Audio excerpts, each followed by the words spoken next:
हर सूरज वक्त के साथ ढल गए, वो भी बड़े करीब थे जो बदल गए। नमस्कार मेरे प्यारे बच्चों, एक बार फिर से आपका हार्दिक स्वागत है आपके ऑनलाइन प्लेटफॉर्म वीएस विद्यापीठ चोपटा में। और प्यारे बच्चों, आज की क्लास के अंदर हम हरियाणा जीके के साथ साथ स्टैटिक जीएस के अंदर प्राइज के अंदर नोबेल पुरस्कार पढ़ने वाले हैं। जी हाँ मेरे प्यारे बच्चों, आप सभी को पता है कि आपके इस परिवार के ऊपर सिलेक्शन सीरीज के माध्यम से हम सभी टॉपिक जो है वो करते आ रहे हैं पिछले काफी टाइम से। और मेरे प्यारे बच्चों, आपने जो है इतनी सारी वीडियो को इतना मान सम्मान दिया, इतना प्यार दिया, उसके लिए सबसे पहले दिल से धन्यवाद। तो आइए प्यारे बच्चों, आज हम आगाज कर रहे हैं नोबेल पुरस्कार के बारे में। और आज की क्लास में हम प्यारे बच्चों जानेंगे कि नोबेल पुरस्कार की शुरुआत कैसे हुई, इसकी शुरुआत करने के पीछे कारण क्या रहा, शुरुआत कब हुई, कितने क्षेत्र में शुरुआत हुई, अर्थशास्त्र को कब जोड़ा गया था, पहली बार जो है किसको मिला, भारतीयों में जो है प्रथम विजेता कौन रहेंगे, किस स्टेट से सबसे ज्यादा विजेता रहेंगे, कितनी राशि मिलती है, क्या प्रोसीजर है, सारे फैक्ट जानेंगे। बस मेरे प्यारे बच्चों, आपसे मैं एक ही रिक्वेस्ट करता हूँ, एक ही मेरी हाथ जोड़ के आपसे विनती है, वीडियो को बिल्कुल भी स्किप मत करना। जब क्लास हमारी एंड हो जाए तब देखना, बहुत बेहतरीन कंटेंट आपके लिए मैं लेके आया हूँ। तो आइए मेरे दोस्त, आज हम आगाज कर रहे हैं नोबेल पुरस्कार के बारे में। और पहला फैक्ट मेरे दोस्त नोबेल पुरस्कार के बारे में ये है कि जो नोबेल पुरस्कार है ये किसके नाम पर दिया जाता है। नोबेल पुरस्कार मेरे प्यारे बच्चों ये किसके नाम पर दिया जाता है, तो इसको नोट करना। नोबेल पुरस्कार दिया जाता है, एक व्यक्ति का नाम है अल्फ्रेड नोबेल। किसके नाम पर दिया जाता है? अल्फ्रेड नोबेल के नाम पर। और जो अल्फ्रेड नोबेल है मेरे दोस्त, ये व्यक्ति जो था वो था साइंटिस्ट, दुनिया का बहुत बड़ा वैज्ञानिक था ये। अल्फ्रेड नोबेल का जन्म जो हुआ था मेरे प्यारे बच्चों, स्वीडन के अंदर हुआ था। यानी इनका जन्म हुआ था स्वीडन के अंदर। और स्वीडन में मेरे दोस्त 1833 में इनका जन्म होता है।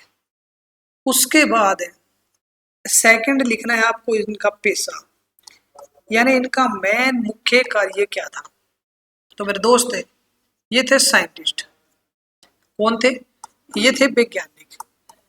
और ये वैज्ञानिक जो थे, इन्होंने मेरे प्यारे बच्चों अपनी जिंदगी के अंदर 367 आविष्कार किए। कितने आविष्कार किए थे? 367 आविष्कार किए थे। लगभग 367 आविष्कार अपनी जिंदगी के अंदर किए थे अल्फ्रेड नोबेल ने। स्वीडन देश का एक व्यक्ति था, आम नागरिक, आम व्यक्ति था, जो आगे जाकर साइंटिस्ट बनता है।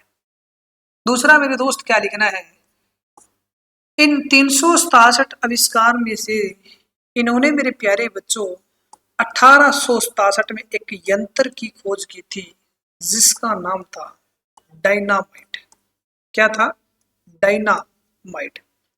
यानी 1867 में इन्होंने डायनामाइट की खोज की थी।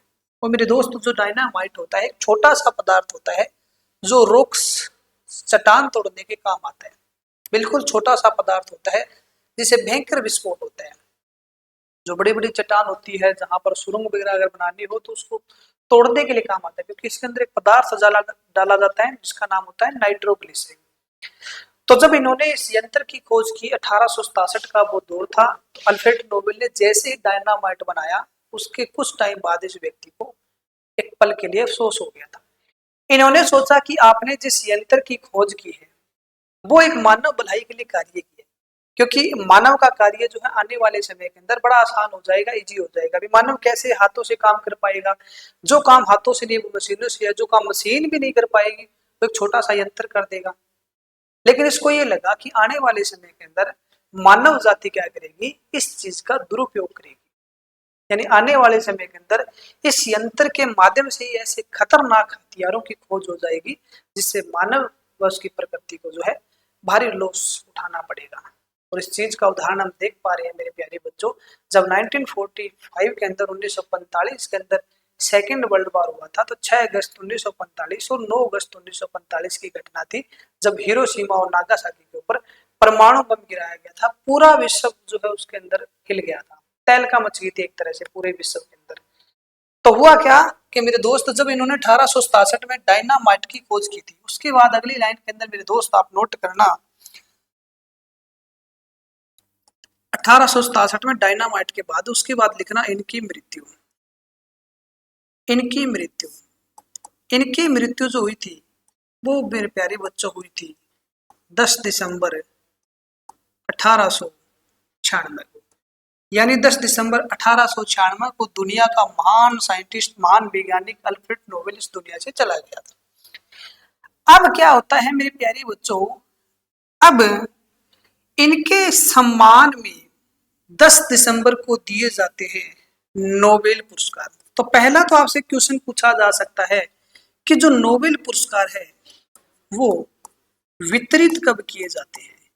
तो मेरे दोस्त, नोबेल पुरस्कार वितरित किए जाते हैं 10 दिसंबर को। कब वितरित किए जाते हैं?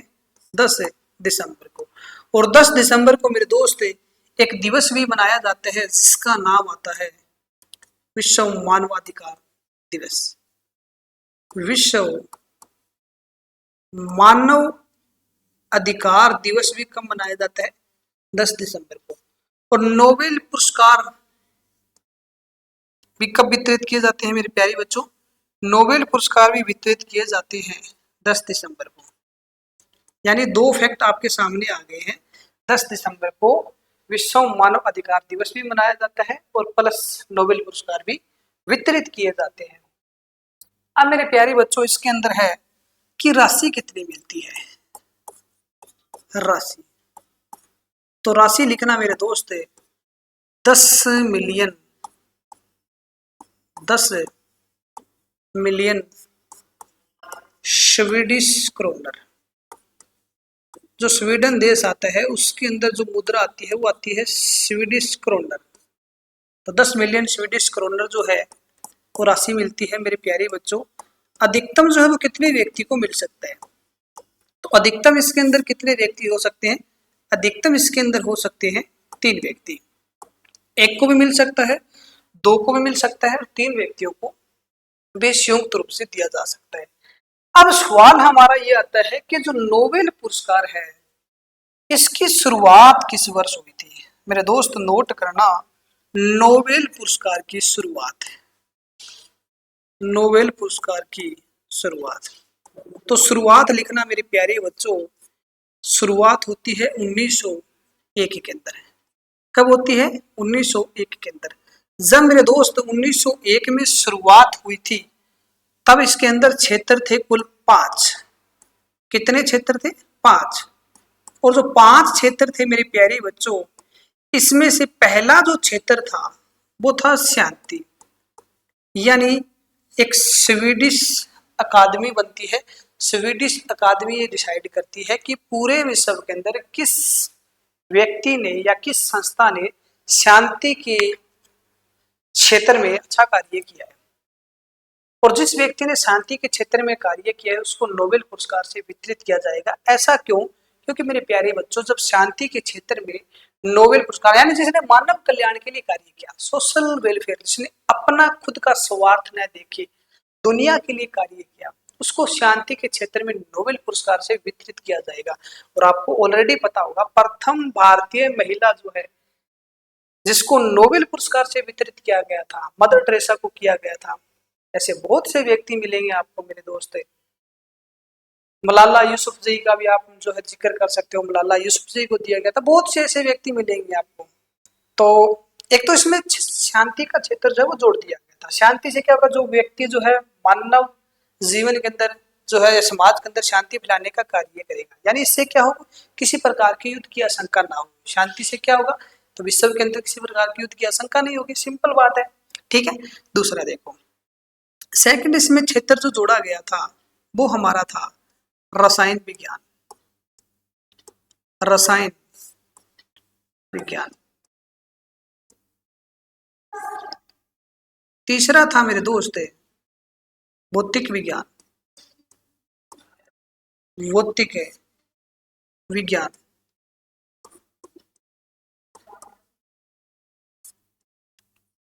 चौथा क्षेत्र था मेरे दोस्त चिकित्सा। चिकित्सा। और पांचवा क्षेत्र था मेरे प्यारे बच्चों, इसके अंदर शांति हो गया, रसायन विज्ञान हो गया, भौतिक विज्ञान हो गया, चिकित्सा हो गया। चार क्षेत्र थे और पांचवा क्षेत्र इसके अंदर मेरे दोस्त नोट करना, मैं इसको थोड़ा सा मिडिल में ले आता हूं।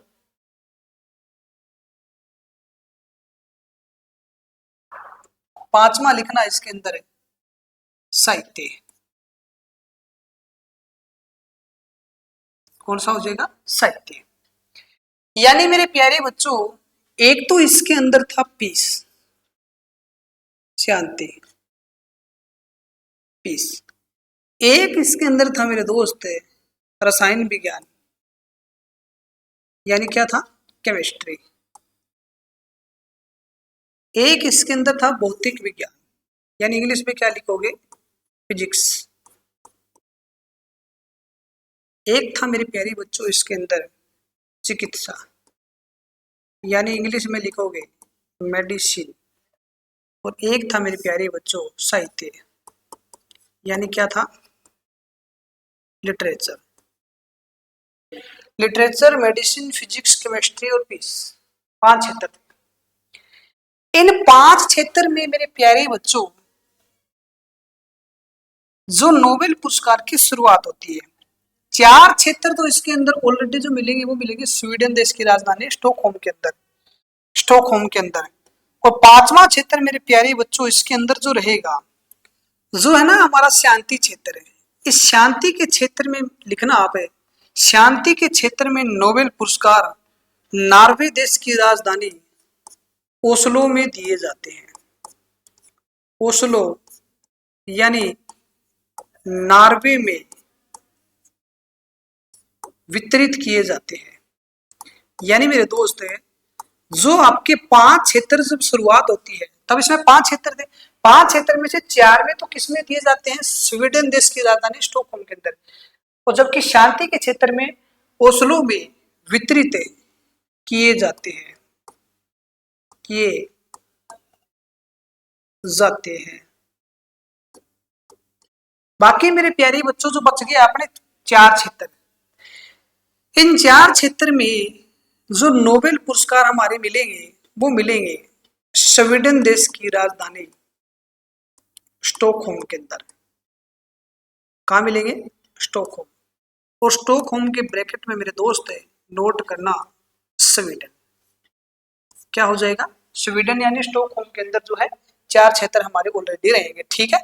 उसके बाद मेरे प्यारे बच्चों उसके अंदर नोट करना 1968 में, 1968 में इसमें एक क्षेत्र और जोड़ दिया गया था। और 1968 में मेरे लाडले बच्चों इसमें क्षेत्र जोड़ा गया था अर्थशास्त्र।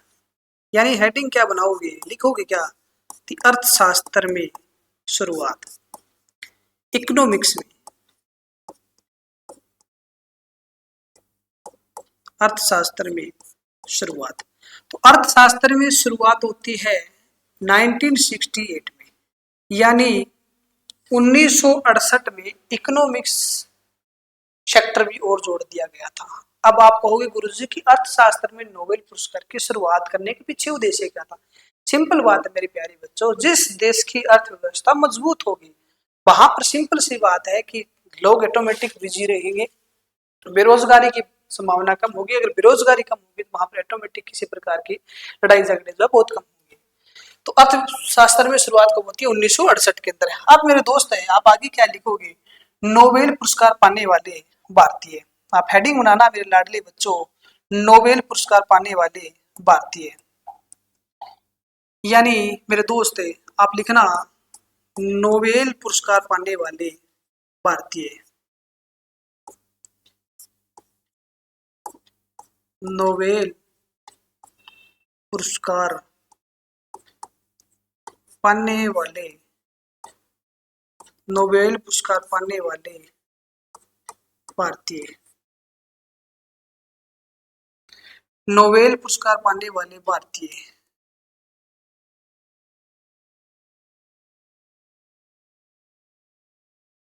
नोबेल पुरस्कार पाने वाले भारतीय में मेरे लाडले बच्चों आपको सबसे पहले नोट करना है पहला व्यक्ति कौन रहेगा इसके अंदर।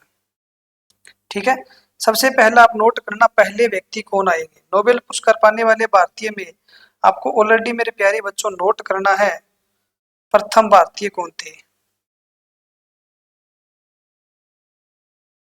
पहला तो लिखना पहला नोबेल पुरस्कार पाने वाला भारतीय कौन था। तो इसके अंदर मेरे दोस्त नोट करना, पहली हेडिंग बनाना आप, सबसे पहले लिखना रविंद्रनाथ टैगोर।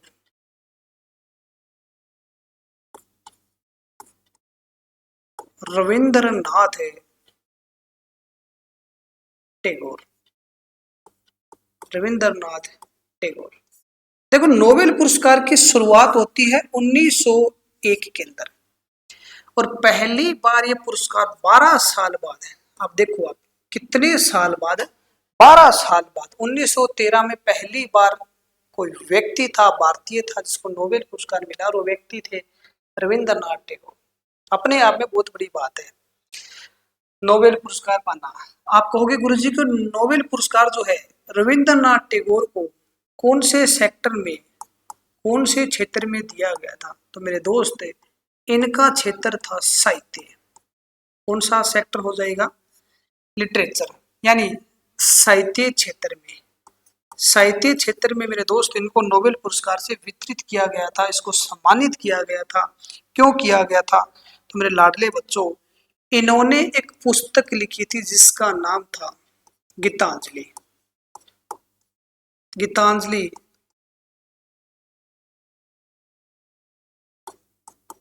पुस्तक के लेखक। तो गीतांजलि पुस्तक के लेखक हैं मेरे प्यारे बच्चों, कौन हो जाएंगे, रविंद्रनाथ टैगोर हो जाएंगे। कौन रहेंगे, रविंद्रनाथ टैगोर। और जो गीतांजलि पुस्तक है मेरे लाडले बच्चों, ये 1910 में प्रकाशित हुई थी। 1910 में प्रकाशित हुई थी। 1910 में लॉन्च होती है गीतांजलि पुस्तक। लिखने का कार्य कौन करता है, रविंद्रनाथ टैगोर। इसमें मेरे लाडले बच्चों आपको दो शब्द नजर आ रहे हैं गीतांजलि के अंदर। तो गीतांजलि शब्द जो है इसका हिंदी में अर्थ क्या रहेगा, मतलब ये बांग्ला भाषा के अंदर लिखी गई है, तो इसका मेरे प्यारे बच्चों अर्थ रहेगा गीतों का अर्पण।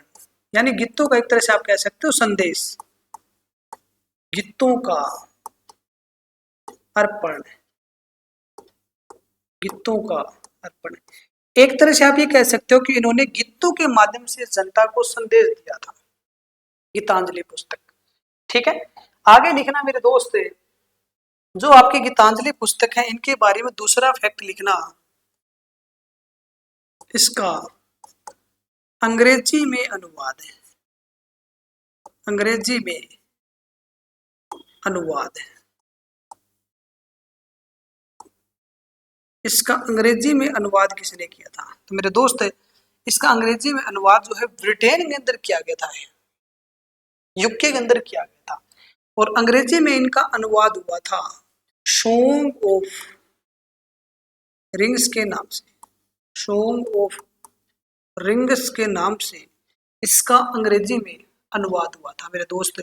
सॉन्ग ऑफ रिंग्स के नाम से इसका अंग्रेजी में अनुवाद हुआ था 1912 में।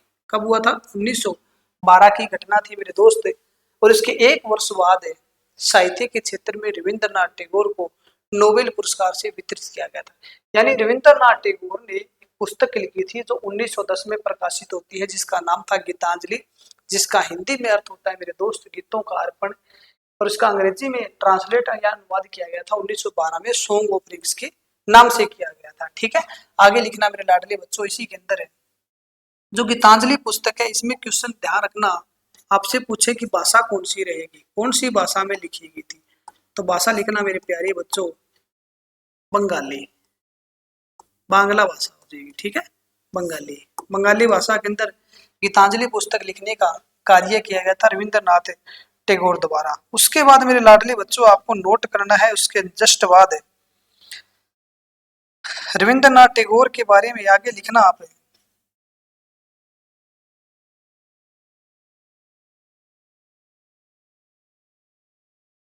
अन्य रचनाएं लिख लो इसकी एक बार। रविंद्रनाथ टैगोर की अन्य रचनाएं, अन्य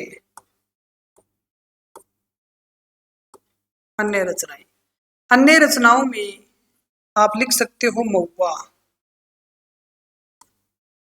महुआ, महुआ के बाद दूसरी लिखना चोखेर बाली, महुआ, चोखेर बाली, कणिका, कणिका, क्षणिका, महुआ, चोखेर वाली, कणिका, क्षणिका, ये चार प्रमुख रचना जो है अन्य और आती है रविंद्रनाथ टैगोर की। उसके बाद लाडले बच्चों आपको लिखना है जो रविंद्रनाथ टैगोर है इन्होंने दो देशों का राष्ट्रीय गान लिखा था। यानी क्या किया था मेरे प्यारे बच्चों, इन्होंने राष्ट्रीय गान की रचना की, राष्ट्रीय गान की रचना की। और राष्ट्रीय गान जो लिखा मेरे दोस्त है वो लिखा इन्होंने दो देशों का। आप कहोगे गुरुजी जो दो देश है वो कौन कौन से हैं, तो आप मेरे लाडले बच्चों हेडिंग बनाना, रविंद्रनाथ टैगोर ने भारत और बांग्लादेश के राष्ट्रीय गान की रचना करने का कार्य किया था। यानी इन्होंने दो देशों का राष्ट्रीय गान लिखा था, एक लिखा था बांग्लादेश का, बांग्लादेश का, किसका लिखा था, बांग्लादेश का। एक लिखा था मेरे लाडले बच्चों भारत का, किसका, भारत और बांग्लादेश का। यानी लाडले बच्चों जो रविंद्रनाथ टैगोर है इन्होंने बांग्लादेश और भारत के राष्ट्रीय गान की रचना करने का कार्य किया था। जो बांग्लादेश का राष्ट्रीय गान है वो लिखना मेरे दोस्त है, बांग्लादेश का राष्ट्रीय गान हो जाएगा अमार सोनार बांग्ला।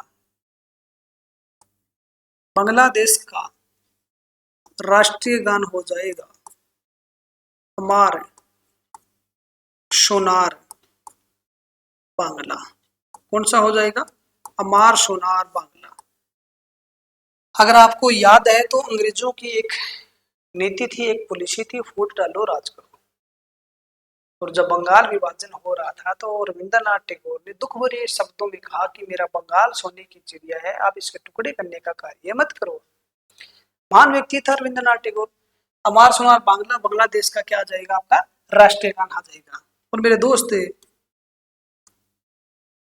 जो भारत का राष्ट्रीय गान है वो लिखना आप है, भारत का राष्ट्रीय गान रहेगा वंदे मातरम। कौन सा हो जाएगा, वंदे, सॉरी, भारत का राष्ट्रीय गान का जिक्र हो रहा है तो भारत का राष्ट्रीय गान लिखना अब जन गण मन। राष्ट्रीय गान का जिक्र चल रहा है, राष्ट्रीय गीत का आगे जिक्र करेंगे। भारत का राष्ट्रीय गान रहेगा जन गण मन, जन गण मन, जन गण मन अधिनायक जय। इस तरीके से आप राष्ट्रीय गान जो है वो कई बार गाते हो। इनको गाने की एक हमारी जो है कुछ टर्म कंडीशन होती है, एक हमारा कर्तव्य बनता है भारतीय होने के नाते कि इसको जो है कैसे भी मतलब गाना नहीं चाहिए, एक सावधान अवस्था होनी चाहिए, अवस्था ये होती है, बहुत से मतलब एक बाउंडेशन होती है इनके बारे में। ठीक है, जो भारत का राष्ट्रीय गान है ना जनगण मन, इनके बारे में मेरे प्यारे बच्चों आप नोट करना। आपने अगर लिख लिया ना भारत का राष्ट्रीय गान जनगण मन, तो पहला इसके बारे में तथ्य लिखना सबसे पहले कि भारत का राष्ट्रीय गान जो है जनगण मन, इसको गाने की अवधि कितनी होती है। सिंपल क्वेश्चन है, बहुत बार आप बुक्स के अंदर देखते हो लाडले बच्चों। भारत का राष्ट्रीय गान जनगण मन गाने की अवधि जो होती है वो होती है 52 सेकंड। कितने सेकंड होते हैं, 52 सेकंड। ये जो 52 सेकंड होते हैं, इस 52 सेकंड के अंदर लाडले बच्चों कुल शब्द कितने होते हैं, टोटल वर्ड कितने होते हैं, तो कुल शब्द होते हैं मेरे दोस्त 49 यानी 49। 49 शब्दों में से आप एक शब्द पढ़ते हो जनगण मन के अंदर, जनगण मन अधिनायक जय है, जो जय शब्द आता है इस जय शब्द का प्रयोग इसमें होता है मेरे दोस्त 10 बार। कितनी बार होता है, 10 बार। अब एग्जाम के ये तो चलो हमारी कुछ बेसिक नॉलेज है जो हमें पता होना चाहिए। अब कॉम्पिटिटिव एग्जाम की तैयारी करते हो उसके अकॉर्डिंग आपको जो है पता होना चाहिए। लेकिन कुछ क्वेश्चन ऐसे हैं जो एग्जामिनर टारगेट करता है यहाँ से। जैसे आपसे क्वेश्चन पूछ लेगा कि भारत का राष्ट्रीय गान जन गण मन जो है वो पहली बार कब गाया गया था। मेरे दोस्त, भारत का राष्ट्रीय गान जन गण मन पहली बार गाया गया, आप ऐसी हेडिंग बना सकते हो, पहली बार गाया गया। तो पहली बार इसको गाया गया था 1911 के अंदर। घटना का जिक्र रहेगा 27 दिसंबर 1911 की घटना थी मेरे दोस्त। 27 दिसंबर 1911 को कांग्रेस का एक अधिवेशन था जिसका नाम था कलकत्ता। कांग्रेस का अधिवेशन कहाँ होता है? कलकत्ता के अंदर, कलकत्ता अधिवेशन। और कलकत्ता अधिवेशन मेरे लाडले बच्चों जो होता है वो होता है भारतीय राष्ट्रीय कांग्रेस का, यानी आप कह सकते हो इंडियन नेशनल कांग्रेस, INC, भारतीय राष्ट्रीय कांग्रेस। भारतीय राष्ट्रीय कांग्रेस का अधिवेशन हुआ था मेरे दोस्त, कलकत्ता के अंदर हुआ था। ये आपका अधिवेशन जो था मेरे लाडले बच्चों 27वां अधिवेशन था, यानी भारतीय राष्ट्रीय कांग्रेस का 27वां अधिवेशन था। 27 दिसंबर 1911 की आपकी घटना थी, जब 1911 की घटना के दौरान भारतीय राष्ट्रीय कांग्रेस का अधिवेशन बुलाया जाता है कलकत्ता के अंदर। इस अधिवेशन की अध्यक्षता करता है विशन नारायण दत्त। कौन करता है? विशन नारायण दत्त। यानी मेरे लाडले बच्चों जो विशन नारायण दत्त जो था वो क्या था? इस अधिवेशन का प्रेसिडेंट था। क्या हो जाएगा? इस अधिवेशन का अध्यक्ष हो जाएगा। हम घटना का जिक्र कर रहे हैं 1911, यानी 27 दिसंबर 1911 को कलकत्ता अधिवेशन के अंदर 27वां कांग्रेस का जब अधिवेशन होता है, उस अधिवेशन की अध्यक्षता करता है विशन नारायण दत्त। उस अधिवेशन के अंदर मेरे लाडले बच्चों पहली बार भारतीय जो है राष्ट्रीय गीत गाया जाता है। बड़ी इंपॉर्टेंट लाइन रहेगी। तो आपसे क्वेश्चन पूछ लिया जाए कि भारत का राष्ट्रीय जो हमारा गीत क्या आता है और राष्ट्रीय हमारा जो है गान है क्या आता है, दोनों के अंदर फर्क का ध्यान रखना। राष्ट्रीय गीत भी आपको मैं एक तरफ समझाऊंगा, राष्ट्रीय गान भी आपको एक तरफ समझाऊंगा। राष्ट्रीय गीत जो है वो आनंदमठ पुस्तक के अंदर आपका वर्णित रहेगा, जो बंकिम चंद्र चटर्जी ने लिखी थी 1882 के अंदर, 1882 के अंदर आपकी बुक जो है वो लॉन्च होती है। तो वो एक तरफ अलग समझेंगे, इसको हम एक तरफ अलग समझने का कार्य करेंगे। ठीक है, आगे बढ़ते हैं। आगे देखो मेरे लाडले बच्चों, आगे क्या लिखना है आपको इसके अंदर है, आगे लिखना मेरे लाडले बच्चों, जो भारत का राष्ट्रीय गान आता है इसके बारे में क्वेश्चन पूछा जा सकता है। किसको? संविधान में कब अपनाया गया था? संविधान में कब अपनाया गया था? तो मेरे दोस्त इसको संविधान में अपनाया गया था 24 जनवरी 1950 को, यानी 24 जनवरी 1950 को इंडियन कॉन्स्टिट्यूशन, भारतीय संविधान के अंदर इनको अपनाने का कार्य कर लिया जाता है। इसके 2 दिन बाद सुबह 10:18 पर, यानी 26 जनवरी 1950 को सुबह 10:18 पर भारतीय संविधान आपका क्या होता है? लागू होता है। आगे मेरे दोस्त आपको एक तरफ क्या लिखना है? एक तरफ आपको लिखना है राष्ट्रीय गीत। ये तो हमारे राष्ट्रीय गान के कुछ फैक्ट थे जनगण मन के। अब एक तरफ लिखना है मेरे लाडले बच्चों आपको राष्ट्रीय गीत। क्या लिखोगे? राष्ट्रीय गीत। तो लिखना लाडले बच्चों राष्ट्रीय गीत के बारे में। राष्ट्रीय गीत, जो भारत का राष्ट्रीय गीत आता है मेरे लाडले बच्चों, उसका नाम आता है वंदे मातरम। कौन सा हो जाएगा? वंदे मातरम। और आप कहोगे गुरुजी कि भारत का राष्ट्रीय गीत जो है वंदे मातरम, इसको लिखने का कार्य किसने किया था? तो लिखना मेरे दोस्त, ये एक पुस्तक आती है जिसका नाम है आनंद मठ। आनंद मठ पुस्तक में वर्णित, आनंद मठ पुस्तक में वर्णित। ये जो आनंद मठ पुस्तक है मेरे लाडले बच्चों, ये लिखने का कार्य किया था बंकिम चंद्र चटर्जी ने। यानी एक तरफ आप लिखना जो आनंद मठ पुस्तक है मेरे लाडले बच्चों, इसके नीचे वाली साइड लिख लेना बंकिम चंद्र चटर्जी ने लिखी थी। बंकिम चंद्र चटर्जी ने लिखी थी, ठीक है, बंकिम चंद्र चटर्जी ने लिखी थी। उसके बाद मेरे लाडले बच्चों दूसरी लाइन के अंदर लिखना जो आनंद मठ पुस्तक है ये आपकी लॉन्च कब हुई थी, तो 1882 1882 में लॉन्च होती है, यानी 1882 में क्या होती है आपकी प्रकाशित होती है, प्रकाशित हुई थी।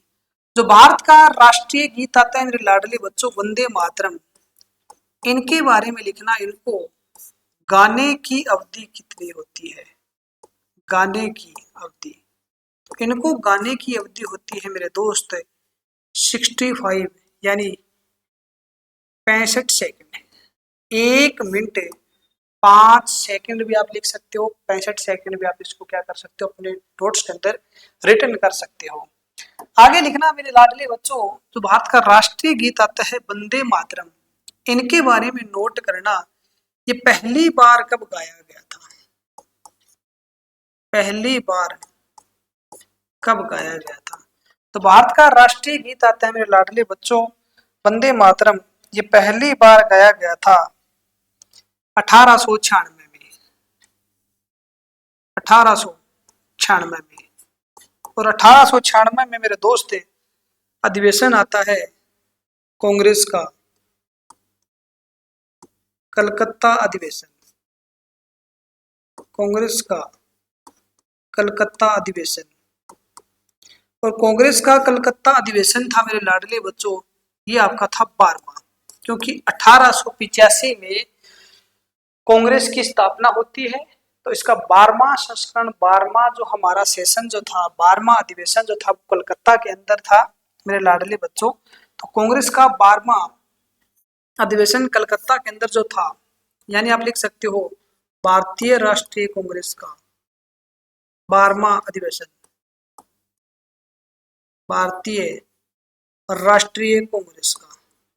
तो भारतीय राष्ट्रीय कांग्रेस है मेरे लाडले बच्चों, इसका 12वां संस्करण जो हुआ था इसके बारे में आप नोट करना इसके अध्यक्ष कौन थे, इसके अध्यक्ष, तो यानी 1896 में कलकत्ता अधिवेशन में जब गाया जाता है तो इसके अध्यक्ष थे रहीमतुल्ला शानी, एक मुस्लिम व्यक्ति थे जिसका नाम था रहीमतुल्ला शानी, यानी रहीमतुल्ला शानी इसके प्रेसिडेंट होते हैं, इसके अध्यक्ष होते हैं। तो इनकी अध्यक्षता में 1896 में कलकत्ता अधिवेशन में पहली बार भारत का राष्ट्रीय गीत गाया जाता है, वंदे मातरम गाया जाता है, जिसको गाने की अवधि कितनी होती है 65 सेकंड होती है मेरे दोस्त, कितनी सेकंड हो जाएगी 65 सेकंड हो जाएगी।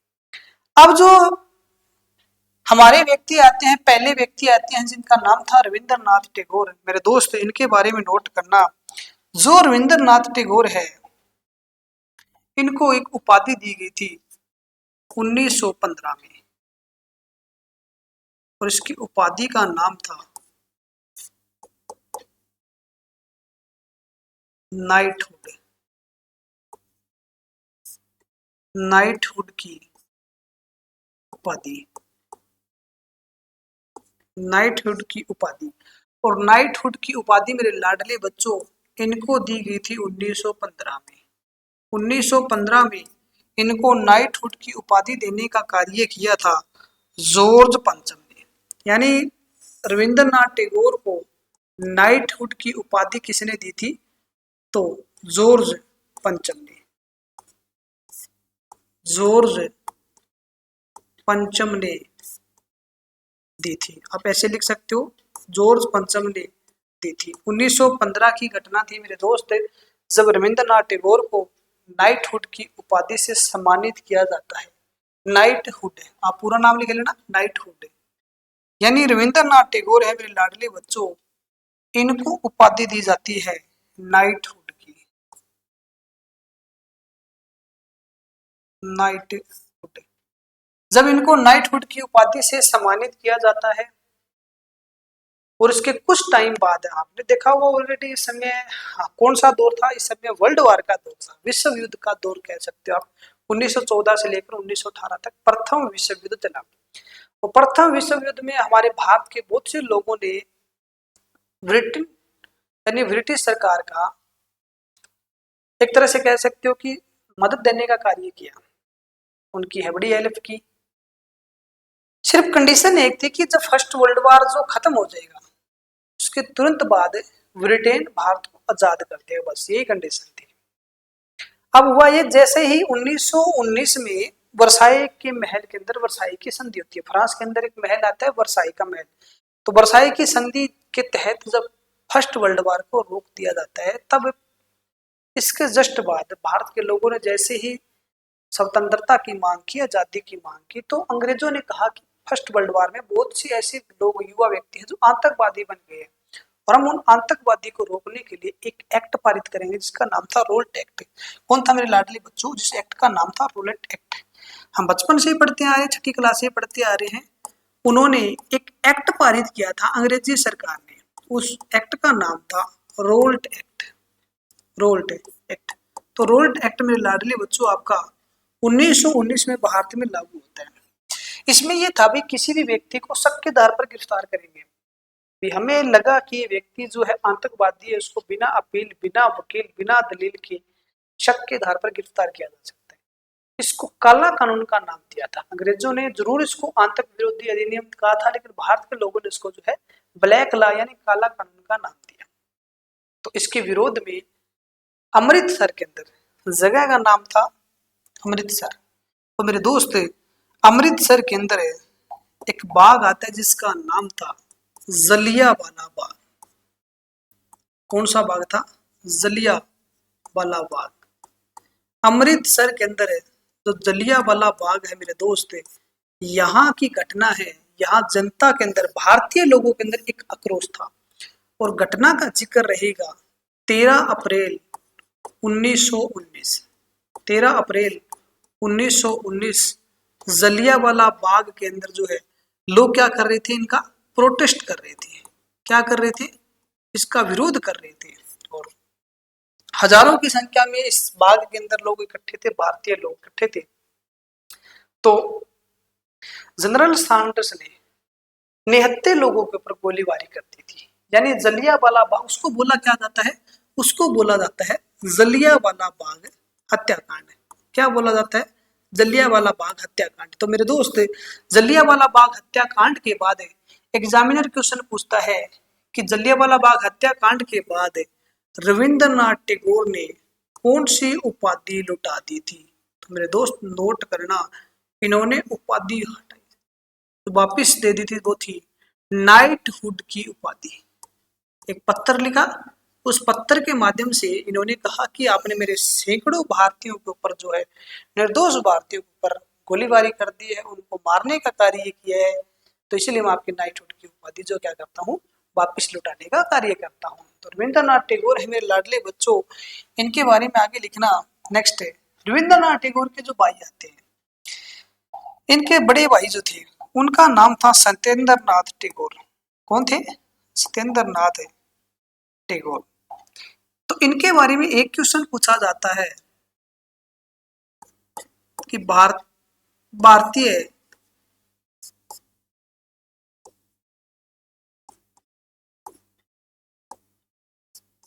सिविल सेवा, भारतीय सिविल सेवा पास करने वाले प्रथम व्यक्ति कौन थे? पास करने वाले, भारतीय सिविल सेवा पास करने वाले प्रथम व्यक्ति कौन थे?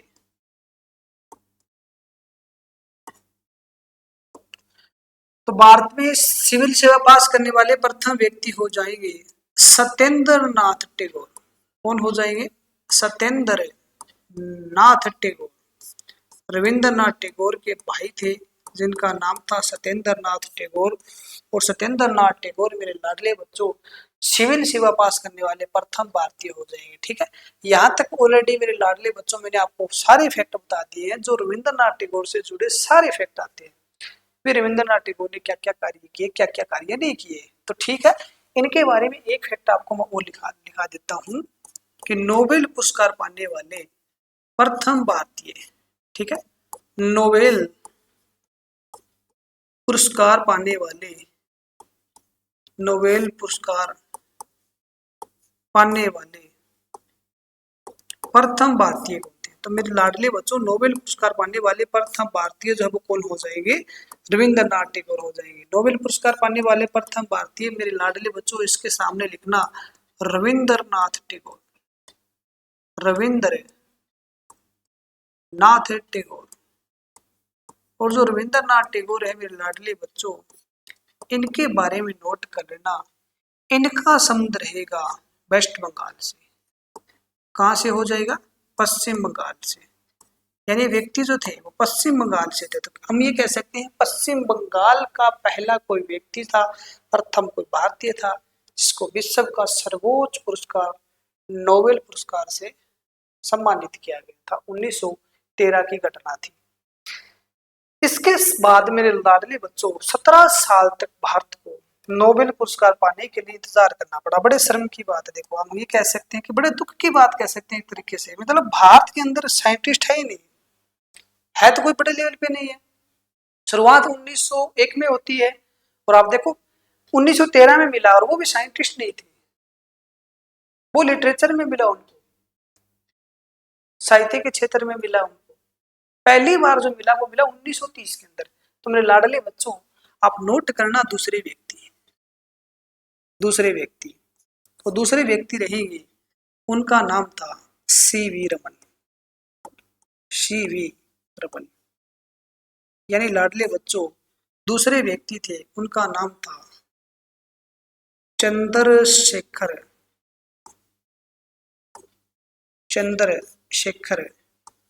वेंकटरमन, चंद्रशेखर वेंकट रमन। और इनके मेरे लाडले बच्चों नोबेल पुरस्कार मिला था 1930 के अंदर, 1930 के अंदर।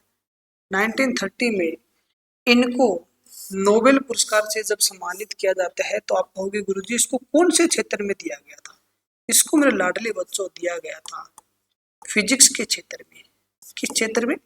भौतिक विज्ञान के क्षेत्र में, भौतिक विज्ञान के क्षेत्र में। इनको भौतिक विज्ञान के क्षेत्र में क्यों सम्मानित किया गया था? आप कहोगे गुरुजी क्यों दिया गया था? तो मेरे लाडले बच्चों, क्योंकि इन्होंने क्या किया था, इन्होंने फिजिक्स के क्षेत्र में, भौतिक विज्ञान के क्षेत्र में जिन किरणों की खोज की थी, इन्होंने रमन प्रभाव किरणों की खोज की थी। कब की थी?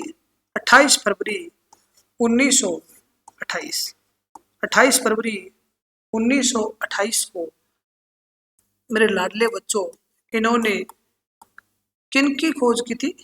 रमन प्रभाव किरणों की। यानी रमन प्रभाव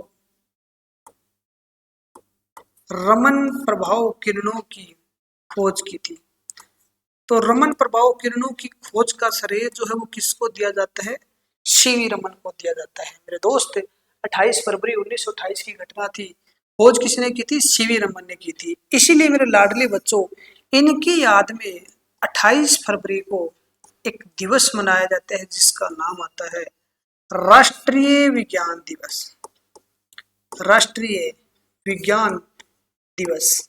यानी आप कहोगे कि गुरुजी नेशनल साइंस डे जो है वो कब मनाया जाता है? तो मेरे दोस्त नोट करना, national science day, national science day मेरे दोस्त मनाया जाता है 28 फरवरी को। कब मनाया जाता है? 28 फरवरी को। और नेशनल साइंस डे जो 28 फरवरी को किन की याद में मनाया जाता है? तो मेरे दोस्त वो व्यक्ति हो जाएंगे सीवी रमन हो जाएंगे, चंद्रशेखर वेंकट रमन हो जाएंगे। ठीक है। जो राष्ट्रीय विज्ञान दिवस है मेरे दोस्त, इनकी घोषणा होती है 1986 के अंदर। घोषणा कब होती है? 1986 के अंदर। यानी 1986 में मेरे लाडले बच्चों इसकी घोषणा होती है कि हम राष्ट्रीय विज्ञान दिवस मनाएंगे। तो फिर इसके एक साल बाद पहली बार जो राष्ट्रीय विज्ञान दिवस मनाया गया था मेरे दोस्त, वो मनाया गया था 1987 के अंदर।